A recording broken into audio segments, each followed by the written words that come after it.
A e kuptoni ju se çfarë po ndodh në Shqipëri vitet e fundit, por askush nuk flet sepse nuk ja ka iden fare se si ta nisi këtë video që do t'ju tregoj unë sot. Ka një ndryshim që po ndodh këtu te ne, por shumë njerëz as nuk po e vënë re fare, sepse po ndodh ngadalë dhe çdo ditë.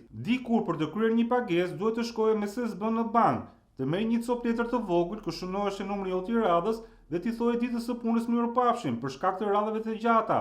Por këtë gjë kohët e fundit mund ta bësh nga divani i shtëpisë dhe me telefonin tënd në dorë. Sipas të dhënave zyrtare të Bankës së Shqipërisë, vetëm për vitin 2025 janë kryer rreth 11.5 milion transaksione përmes home banking. E kuptoni ju se çfarë shifre gjigante është kjo apo se kuptoni më? 11.5 milion klikime nga telefoni për të kryer pagesat e nevojshme. Me pak fjalë, këto shifra na tregojnë që ekonomia shqiptare po i lëviz paratë e veta në mënyrë digjitale dhe jo më keq si dikur. Dhe po ta krahasojmë me vitin 2024, shohim se vetëm brenda një viti janë shtuar më shumë se 2 milion transaksione online. Besoj e marrni mend të gjitha atë filmin me Adriano Celentano, kur i doli ai tutin në rrugë dhe i tha o jetën o kuletën. Po t'ishte bërë sot ai film, do të ishte shpreha o jetën o telefonin. Kjo video mundësohet nga kanali Omar Dua Book, ku mund të gjeni receta gatimi të shkëlqyera. Kaq ishte video për sot, shihemi prapë nesër.